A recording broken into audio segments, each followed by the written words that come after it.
Today's The World Around Us will be presented in Nepali and English with subtitles in Arabic, Urdusish or Vietnamese, Chinese, English, French, German, Hungarian, Indonesian, Japanese, Korean, Malay, Nepali, Persian, Portuguese, Russian, Spanish, and Thai.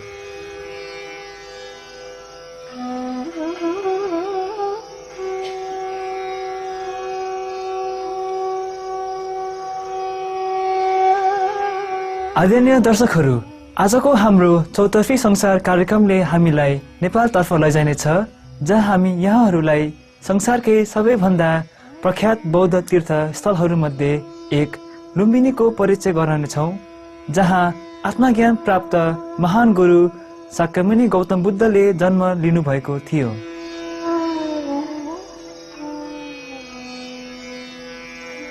ज्ञान प्राप्त शान्तिका अग्रदूत शाक्यमुनि गौतम बुद्धले 2500 वर्ष अघि आफ्नो जीवन समयमा यस संसारलाई शान्ति र बुद्धत्वको मार्गमा डोराउनु भयो। शिवालिक पर्वतको फेदीमा अवस्थित नेपालको रूपन्देही जिल्लाको लुम्बिनी भन्ने ठाउँमा रानी मायादेवीको कोखबाट सिद्धार्थ गौतमले जन्म लिनुभयो, जसले पछि गएर शाक्यमुनि गौतम बुद्धको रूपमा बौद्ध दर्शनलाई जन्म दिनुभयो। शाक्यमुनि गौतम बुद्धले 29 वर्षको उमेरसम्म यस ठाउँमा बस्नुभएको मानिन्छ। लुम्बिनीको पुनर्स्थापनाका लागि समर्पित एक गैर सरकारी संस्था लुम्बिनी विकास कोपको सूचना इन्चार्ज श्री हरि राईज्यूले हामीसँग लुम्बिनीको ऐतिहासिक महत्त्वका बारेमा विस्तारमा वर्णन गर्नुभयो।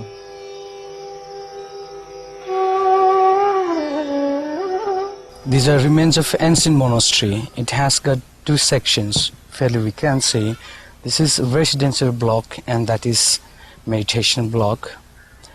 So after arrival of Emperor Ashoka to Lumbini, large chunk of devotees from different parts of the world came to Lumbini to pay homage to the Lord Buddha. To support the increasing number of devotees, these monasteries were built during time. The nuns and monks from 3rd century BC to 8th century AD drank water from this well. बौद्ध धर्म सम्बन्धी साहित्यमा उल्लेख भए अनुसार राजकुमार सिद्धार्थले जन्मने बित्तिकै 7 कदम हिँड्नु भएको थियो र यसै ठाउँबाट दुखित मानव जातिको लागि युगान्तकारी बाणीहरू उद्घोष गर्नुभएको थियो। सुन्दर सालका वृक्षहरूले भरिपूर्ण नेपालको लुम्बिनी बाटिकामा यो घटना घटेको थियो।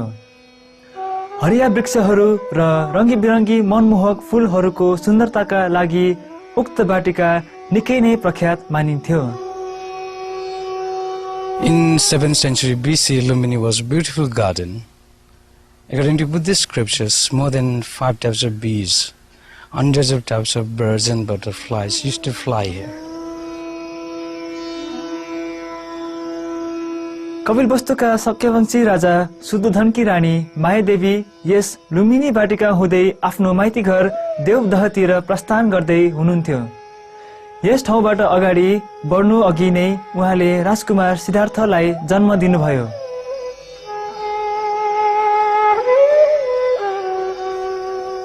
So to the west of Lumbini was ancient Kapilvastu, this site, and to the east was Kolia kingdom.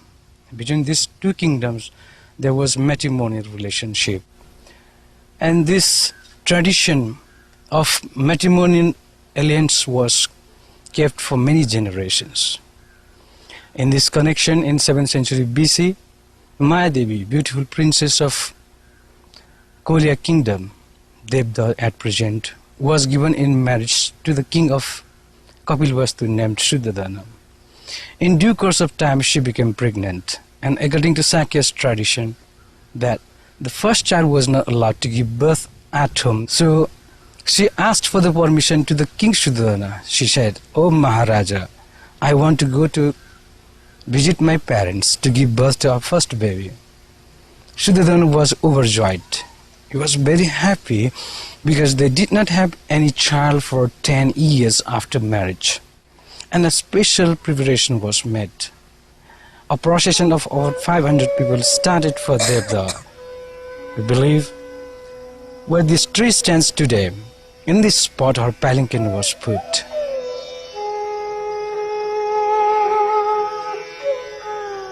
Gautam Buddha जन्मिँदा उहाँका जन्मको संकेत गर्दै त्यस ठाउँमा 7 वटा कमलका फूलहरू फुलेका थिए भन्ने विश्वास गरिन्छ।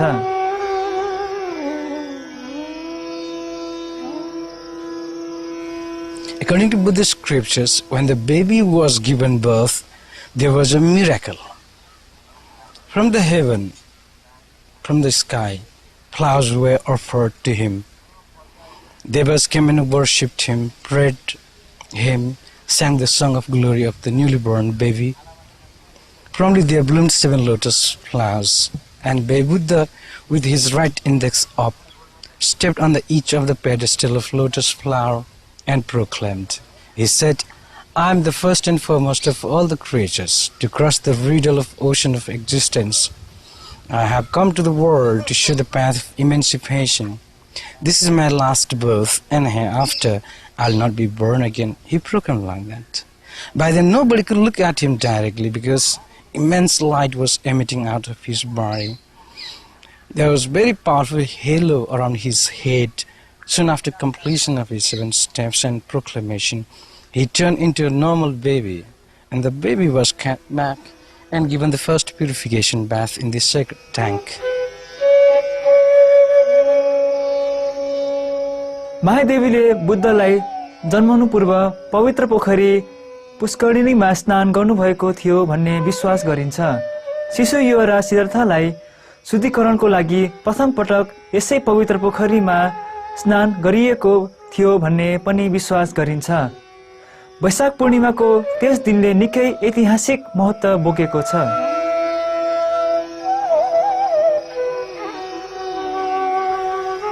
Vaisakha normally is the first month of Nepali calendar, and Purnima means full moon day. But it falls in sometimes April and sometimes May. 3 major events of Buddha's life, his birth, enlightenment, and his passing away, Mahaparinirvana, took place on the same date. It is not a coincidence, but it is a perfect sign of Bodhisattva, of Arhat Samyak Sambodhisattva. One who becomes Arhat Samyak Sambodhisattva in this very life has to show like these different symbols of them. This is one of the symbols. So the Buddha was born in 623 BC here in Lumbini. The date was Vaisakha Purnima. He got enlightenment at the age of 35 in Bodh Gaya on the same date, and at the age of 80 he passed away on Vaisakh Purnima again in Kushinagar.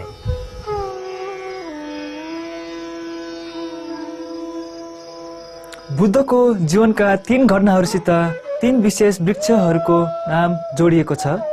Ashok वृक्ष जसको छारे मुनि बुद्धले जन्म लिनुभयो, पवित्र बोधि वृक्ष जसका मुनि बुद्धले आत्मज्ञान प्राप्त गर्नुभयो, र सालको वृक्ष जसको मुनि बुद्धले आफ्नो देहत्याग गर्नुभयो। प्रसिद्ध मौर्य सम्राट अशोकले आफ्ना आध्यात्मिक गुरु उपगुप्तको मार्गदर्शनका ईस्पूर्व 2050 मा यस पवित्र स्थलको तीर्थयात्रा गरेका थिए। उनले यहाँ ढुङ्गाको एक स्मारक शिला स्तम्भको निर्माण गरे जसलाई अशोक स्तम्भ भनेर चिनिन्छ। यस स्तम्भमा कुदिएको शिलालेखले शाक्यमुनि बुद्धको जन्मस्थलका बारे प्रथम ऐतिहासिक प्रमाण दिन्छ।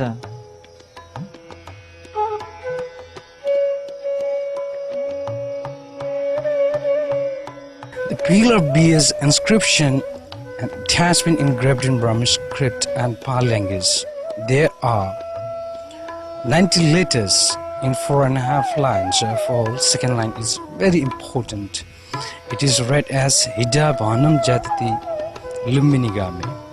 It means here in this place the Lord Sakyamuni Buddha was born in Lumbini village.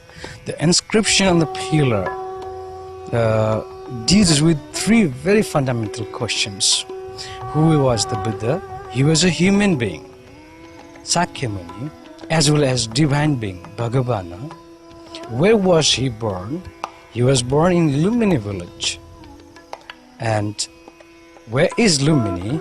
Here, where the pillar stands, on the top of all.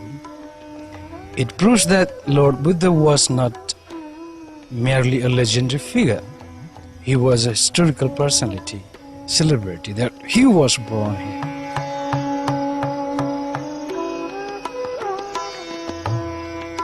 एक छोटो विश्रामपछि लुम्बिनीको ऐतिहासिक महत्त्वका बारेमा हामी थप चर्चा गर्नेछौँ। कृपया सुप्रिम मास्टर टेलिभिजन हेर्दै गर्नुहोला।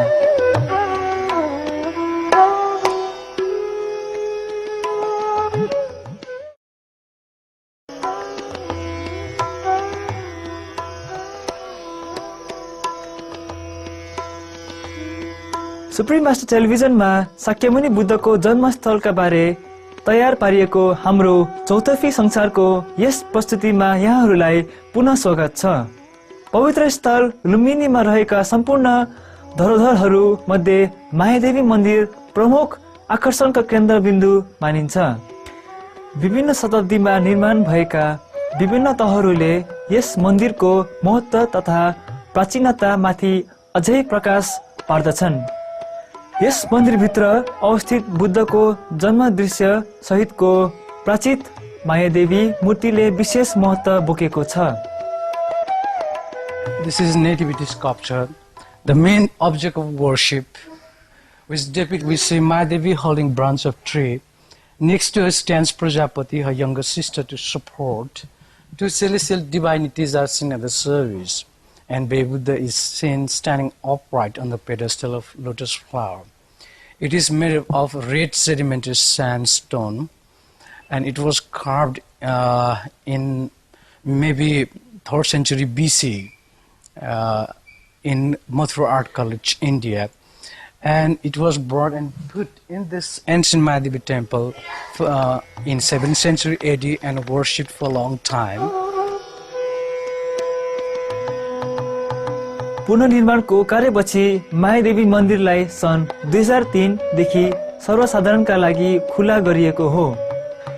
मन्दिरभित्रको भुइँतलामा अवस्थित भग्नावशेषहरूलाई ईपू 3औं शताब्दीतिर निर्माण भएको हुन्। संयुक्त राष्ट्र संघका तत्कालीन महासचिव युथानले सन् 1967 मा गरेको लुम्बिनीको भ्रमणबाट निकै प्रभावित भई नेपाल सरकारसँग लुम्बिनीलाई एक अन्तर्राष्ट्रिय तीर्थस्थल तथा पर्यटन केन्द्रका रूपमा विकास गर्न सल्लाह दिएका थिए।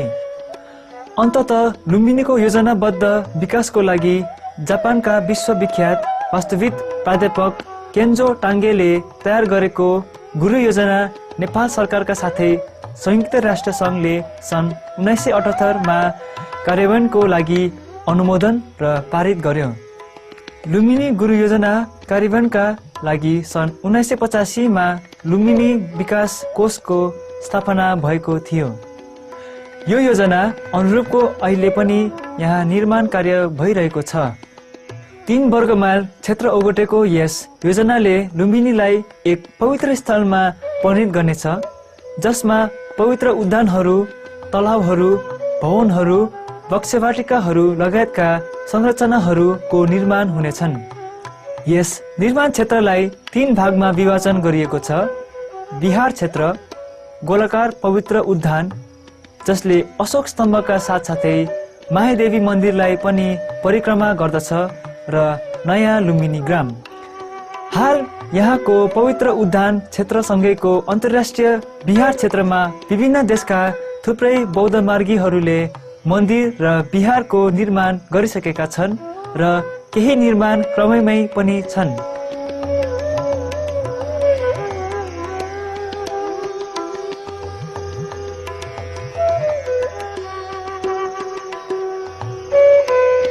यी विभिन्न समुदायहरूबाट निर्मित विहारहरूले त्यस्ता हरेक राष्ट्रको वास्तुकला अनि संस्कृतिलाई झल्काउँछन् र साथसाथै लुम्बिनीको शान्त र सुमधुर वातावरणको एक अंश पनि बन्दछन्।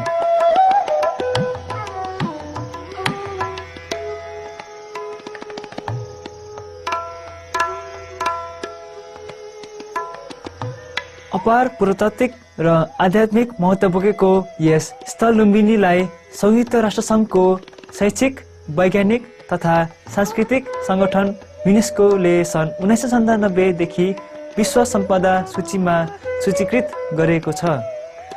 हरेक वर्ष संसारका विभिन्न मुलुकहरूबाट लाखौं मानिसहरू यस लुम्बिनीको पावन भूमिमा तीर्थयात्राको लागि आउँदछन् र यहाँको शान्त र आध्यात्मिक वातावरणमा रमाउँछन्। परम आनन्दको अनुभूति गर्दै उनीहरूले ती महान गुरु शाक्यमुनि गौतम बुद्धलाई सम्झन्छन्, जसले मानव जातिलाई सत्य, शान्ति, करुणा र आत्मज्ञानको मार्गदर्शन दिएर जान्नुभयो। आज प्रस्तुत हाम्रो चौतर्फी संसार कार्यक्रममा शाक्यमुनि गौतम बुद्धको जन्मस्थल लुम्बिनीमा हामीलाई साथ दिनुभएकोमा यहाँहरूलाई धेरै धन्यवाद।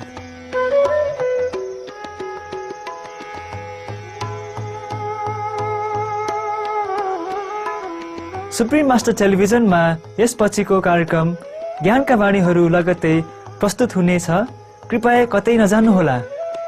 स्वर्गीय ज्योति र ध्वनि सधैँ यहाँहरूको साथमा छाइरहोस्। Thank you for joining us in today's program for the world around us about Lumbini, the birthplace of Shakyamuni Buddha. Please stay tuned to Supreme Master Television. Words of wisdom is coming up next. May heavenly light and sound be with you.